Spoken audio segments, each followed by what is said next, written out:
جو یوم سب ایام میں سب سے عظیم ہے، جو یوم سب ایام میں سب سے عظیم ہے، جمعہ کریم ہے، جمعہ کریم ہے۔ السلام علیکم۔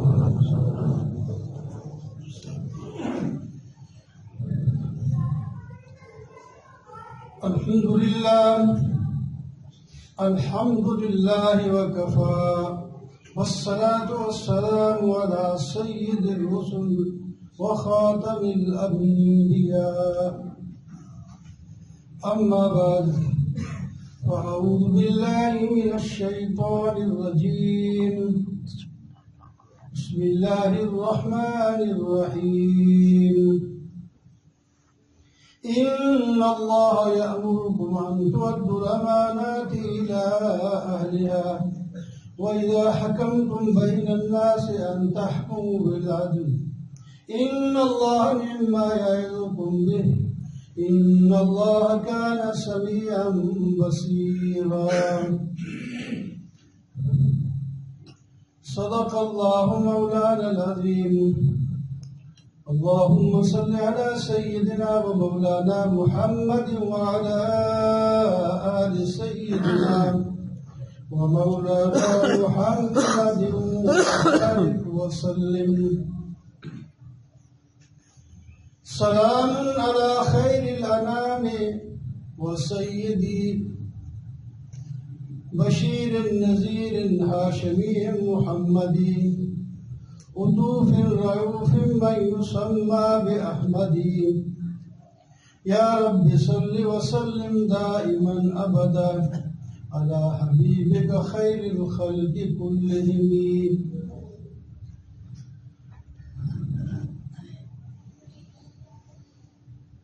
محترم و معزز سامعین حضرت و دوستو، سورہ نساء کی آیت 30 جملے میں پڑھی ہے، امانت اور عدل کا حکم ہے۔ عدل سے ہی دنیا میں امن آتا ہے اور آخرت میں اونچے درجے ملتے ہیں۔ حدیث پاک میں آتا ہے جو انصاف کرتا ہے وہ قیامت کے دن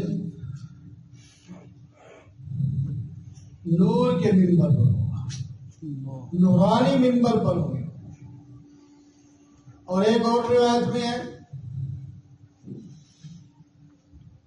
ایک مسئلے میں عدل اور انصاف کرنا 60 سال کی عبادت سے بہتر ہے۔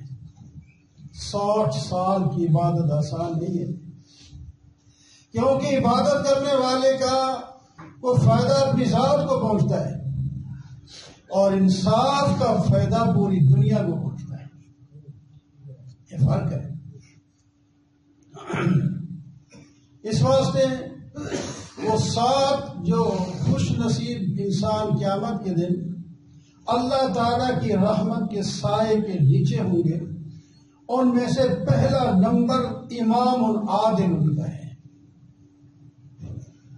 7 امام عادل، جو کسی عہدے پر تھا، بادشاہ تھا، امام، تو اس نے عدل کیا، انصاف کیا اللہ کی رحمت کے سائے کے نیچے۔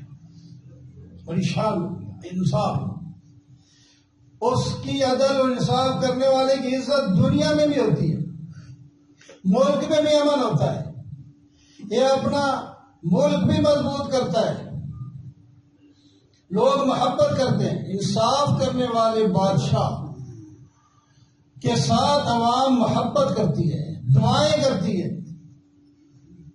ہر مشکل وقت میں ساتھ دیتی ہے۔ انصاف چاہیے، بس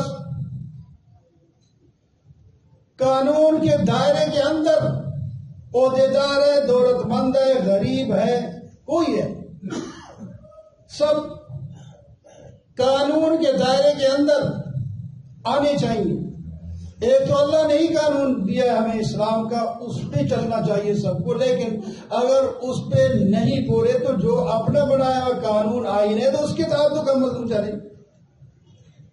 جو اپنے بنائے ہوئے ہیں ان میں اسلامی بھی دفعات ہیں، تو اس کے مطابق بھی تو سب پر یہ لاگو ہونا چاہیے۔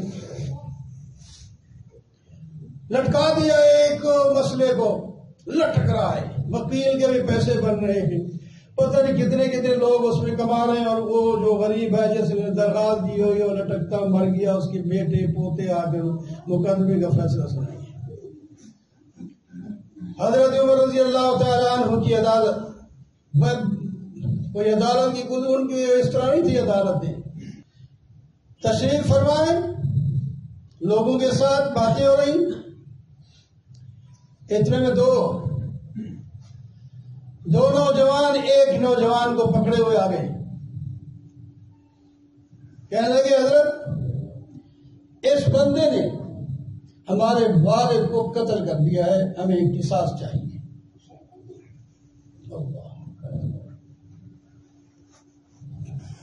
وہ تاریخ نہیں دی، حضرت عمر نے تاریخ نہیں دی کہ پھر آنا، مہینے کے بعد مقدمہ سنیں گے۔ بھائی ہاں جی نوجوان، یہ جو دعویٰ کر رہے ہیں آپ تسلیم کرتے ہیں؟ کہ جی میں تسلیم کرتا ہوں۔ یہ نہیں کہا کہ نہیں میں نے قتل کیا، تسلیم کرتا ہوں میں نے قتل کیا ان کے باپ کو، لیکن قتل اس طرح ہو گیا، میرا مقصد نہیں تھا قتل کرنے کا۔ میں اونٹ پر سوار تھا، ان کے باپ نے ایک پتھر مارا میرے اونٹ کی آنکھ پہ لگا، اس کی آنکھ ضائع ہو گئی، مجھے بھی غصہ آیا، میں نے ایک پتھر اس کو مار دیا، تو اس کی زندگی اتنی تھی، وہ ایک ہی پتھر سے وہ مر گیا۔ اس واسطے مرا تو میرے ہاتھ سے ہے، لیکن میرا مقصد نہیں تھا، کسر میں نے اسے مارا نہیں، وہ پتھر تو مارا، پتھر سے ضرور نہیں بندہ مر جائے، غصہ تھا نکالا، لیکن وہ مر گیا، تو لہٰذا میں تسلیم کرتا ہوں کہ میرے ہاتھوں سے مارا گیا۔ اچھا تسلیم ہے، دیکھ لیں، بالکل اقرار کرتا ہوں میں، اب گواہی کی کیا ضرورت ہے؟ جب وہ مدعا علیہ تسلیم کرتا ہے کسی گواہی کی ضرورت نہیں ہے، فرمایا پھر فیصلہ بھی سن لے، قصاص دے۔ وہیں اسی مجلس کے اندر فیصلہ سنا دیا، قصاص دینا پڑے گا آپ کو، حاضر نوجوان نے کہا حاضر جی، کیسے لوگ تھے وہ، میں حاضر ہوں قصاص دینے کے لیے، میرے ہاتھوں سے قتل ہوا ہے، میں اس کو تسلیم کرتا ہوں، لیکن ایک میری درخواست ہے، وہ یہ ہے کہ میرا گھر یہاں سے دور ہے اور میرا والد فوت ہو گیا ہے، میرے والد نے مجھے کچھ سونا دیا تھا، میرا بھائی چھوٹا ہے، انہوں نے فرمایا تھا جب یہ میرا چھوٹا یہ بچہ جو ہے بڑا ہو جائے تو یہ سونا اس کو دے دینا، میں اس سونے کو حفاظت کے لیے کہیں ضائع نہ ہو جائے، میں نے ایک جگہ زمین میں گھر میں کسی جگہ دفن کر رکھا ہے، تاکہ جب وہ بچہ جوان ہو جائے گا نکال کے اس کو دے دوں گا، ضائع نہ ہو۔ اس کا پتہ میرے سوا کسی کو نہیں کہ وہ کہاں دفن ہے، میں صرف اتنی 3 دن کی چھٹی جاتا ہوں، ضمانت 3 دن کے لیے مجھے جانے دیں، میں اپنے بھائی کو جو میرے پاس امانت تھی سونے کی میں اس کے حوالے کر دوں، پھر میں 3 دن میں آ جاؤں گا۔ حضرت عمر نے نیچے سر کر کے سوچا، پھر فرمایا کہ صاحب انہوں نے لینا ہے، فیصلہ میں نے کر دیا ہے، وہ اگر تسلیم کر لیں آپ کو ضمانت دے دی جائے گی، اگر وہ نہیں مانتے تو پھر میں تجھے ضمانت نہیں دے سکتا۔ کیا اصول ہے؟ نوجوانوں نے کہہ دیا ٹھیک ہے، لیکن ضامن چاہیے۔ حضرت نے فرمایا نوجوان کوئی تیری ضمانت دے گا 3 دن میں تو آ جائے گا. قتل کا کیس ہے فیصلہ ہو گیا قصاص لینا ہے. تو جوان کھڑا ہوا مجمع پر نظر ڈالی. دیکھتے دیکھتے دیکھتے ایک سفید ریش آدمی بیٹھا تھا. اسے کہا کہ یہ میری ضمانت دے گا. حضرت عمر نے اس کی طرف اشارہ کیا ہاں جی آپ اس نوجوان کی ضمانت دیتے ہیں. انہوں نے کہا حاضر میں ضمانت دوں.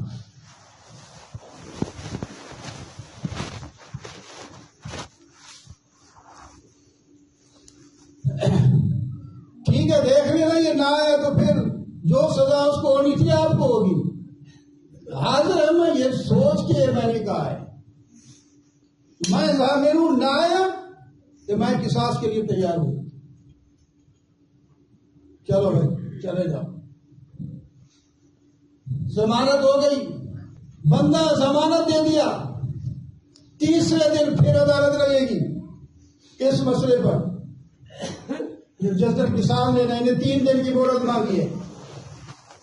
تیسرے دن پھر قصاص کے لیے سب اکٹھے ہو گئے. آج قصاص لیا جائے گا. دن گزرتا جا رہا ہے. پچھلا ٹائم ہو گیا عصر کا ٹائم ہو گیا آیا ہی نہیں بندہ. حضرت وہ سفید ریش والے وہ حاضر ہیں. لوگ حاضر ہیں. وہ قصاص دینے والے حاضر ہیں. اور لوگ آ گئے. اب لوگوں کے پاؤں سے زمین نکلی جا رہی ہے کہ بندہ نہ آیا. حضرت عمر تو اس سے قصاص نہیں لیں گے.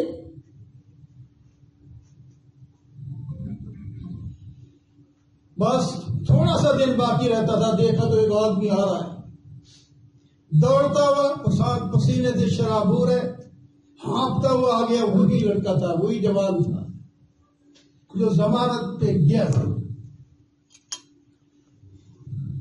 کہنے لگا اب میں حاضر ہو گیا ہوں. میں نے اپنی امانت جو میرے باپ کی تھی میرے بھائی کے لیے میں نے حوالے کر دی. قیامت کے دن مجھ سے نہ پوچھا جائے. میرا باپ نہ پوچھے نہ کوئی خدا پوچھے نہ کچھ پوچھے. میں نے اس کی امانت واپس کر دی ہے. اور میں ابھی وہ بچہ چھوٹا ہے میں نے اس کو ماموں کی کفالت میں دے دیا ہے. اس کو دے دیا سونا بھی دے دیا اس کو. اب میں حاضر ہوں قصاص دینے کے لیے میں آ گیا ہوں. تو ٹھیک ہے. جب اس کی بات سنی لوگوں پر اثر ہوا کہ بغیر کسی سکیورٹی کے بغیر کسی کے بلانے کے قتل ہونے کے لیے کون آتا ہے. جانتا ہی کوئی نہیں اس کا دھاری کدھر ہے کیسے آ گیا یہ. اور وہ سفید ریش کھڑا ہو گیا. وہ حضرت ابو ذر رضی اللہ تعالیٰ عنہ تھے. انہوں نے کہا میں اس کو نہیں جانتا تھا. پہلی دفعہ میں نے دیکھا ہے کون نہیں. لیکن جب اس نے میری طرف اشارہ کر کے کہا کہ یہ میری ضمانت دے گا تو مسلمان ہونے کی حیثیت سے میں اقرار کر لیا کہ قیامت کے دن یہ نہ کہے رسول صلی اللہ علیہ وسلم میری امت کا ایک آدمی تو اس سے ضمانت لی تھی تو نے اس کو ضمانت نہیں دی تھی. کیوں میں کیا جواب دیتا. اور پھر میں نے اس جوان کی جب چہرے پر دیکھا میں نے کہا یہ وعدہ خلاف نہیں ہے ضرور آئے گا. یہ بات پھر اثر کر گئی لوگوں پر. لوگ دھاڑ مار کے رونے لگے. پھر ان نوجوانوں نے جب یہ مجمع کا تاثر دیکھا حالات دیکھے چیخ پکار دیکھی انہوں نے کہا ہم نے خدا کے لیے اس کو معاف کر دیا.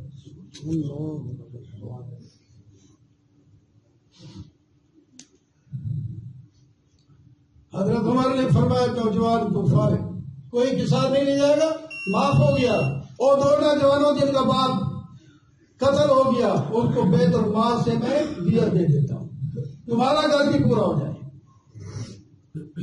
یہ ہے انصاف۔ انصاف جس پر دنیا قائم ہے اس کو نہیں لگ پایا۔ تیسرے دن فیصلہ، انہیں فیصلہ تو اسی وقت، تیسرے دن عمل جو اس نے مانگا تھا۔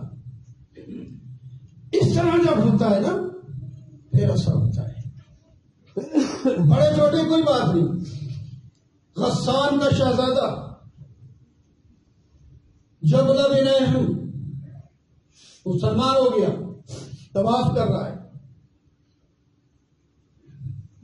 پیچھے اس کے آدمی ہے اور اس کا جو چوہا ہے بڑا نیچے لٹک رہا ہے جس طرح بڑے آدمی کرتے ہیں۔ وہ پیچھے سے ایک آدمی آ رہا تھا دیہاتی، اس کے چوغے یا جو چادر کپڑا بھر لٹک رہا تھا، اس کے اوپر اس کا پاؤں آ گیا، وہ کھنچ گیا پیچھے۔ اس نے دیکھا نہیں ایک دیہاتی قسم کا آدمی ہے تو مجھے اس نے اس طرح کیوں حرکت کی ہے؟ حالانکہ اس نے جان کے نہیں رکھا تھا، وہ طواف کا موقع ہے، بندہ ہرائے ہو، پاؤں پڑ گیا بس۔ اس نے کوئی بات نہ سوچی، پیچھے مڑ کے دیکھا ایک غریب سا آدمی اس کو نظر آیا، ایسا تھپڑ مارا کہ اس کا دانت بھی ٹوٹ گیا۔ اچھا جی چال پھر طواف پہ جا رہا ہے۔ اس جوان نے، اس آدمی نے، جوان تھا یا بوڑھا تھا جو بھی تھا، حضرت عمر کے پاس پہنچا۔ یہ واقعہ ہوا ہے جی، اس شہزادے نے مجھے ایسا تھپڑ رسید کیا ہے کہ میرا دانت بھی ٹوٹ گیا ہے، مجھے بھی قصاص چاہیے۔ اب حضرت عمر نے فرمایا بلاؤ اس شہزادے صاحب کو، اب امتحان ہے۔ وہ شہزادہ ایک ملک کا بادشاہ ہے، نیا مسلمان ہوا ہے، اس کے مسلمان ہونے سے وہاں کے لوگوں کے مسلمان ہونے کی امید ہے۔ الناس علی دین ملوک، تو آگے شہزادہ صاحب، ہاں جی آپ نے اس کو تھپڑ مارا ہے؟ ہاں جی میں نے تھپڑ مارا ہے، اس نے میرے کپڑے کو پیچھے پاؤں رکھ کے کھینچا ہے، اس واسطے میں نے تھپڑ مار دیا۔ اور میں پھر تھپڑ مارا ہے تو پھر اس کے بدلے میں تمہیں تھپڑ لگے گا، وہی مارے بدلہ لے گا۔ ہاں یہ کیسے ممکن ہے کہ یہ غریب لوگ شہزادوں کے مقابلے میں کیسے آ گئے؟ کس نے ان کو برابر کر دیا ہمارے؟ ہم تو قتل کر دیتے کوئی بات نہیں ہے، تھپڑ لگائے۔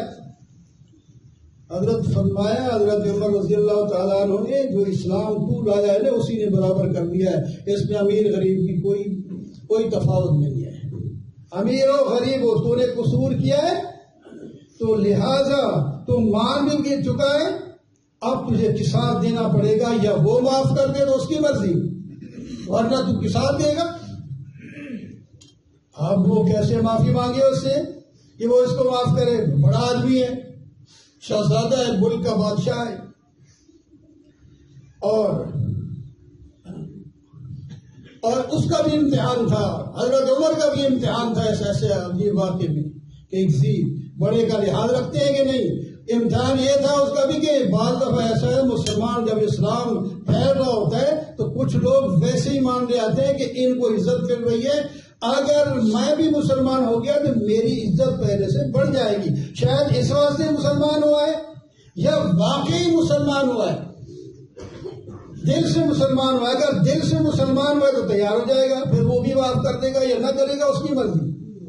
تو یا ویسے اپنی عزت بڑھانے کے لیے آیا تو پھر بارہ فیصلہ ہو گیا۔ اس نے تھوڑی دیر کے بعد سوچنے کے بعد کہا کہ مجھے ایک رات سوچنے کی اجازت دے دی جائے، پھر میں بتاؤں گا، معافی مانگتا ہوں یا تھپڑ کھاتا ہوں۔ اور رات کو وہ اس قسم کے پہلے ویزے اور سکورٹیاں تو نہیں ہوتی تھی نا، جب رات ہوئی اور اندھیرے میں فرار ہو گیا اپنے ملک میں، پھر نصرانی تھا اصل میں، عیسائی تھا، پھر واپس اپنی جگہ چلا گیا، مرتد ہو گیا۔ لیکن حضرت عمر کو اپنے امتحان میں پورے ہے انصاف، کسی بڑے چھوٹے کی بات میں۔ اللہ تعالی ہم سب کو انصاف کرنے کی توفیق عطا فرمائے۔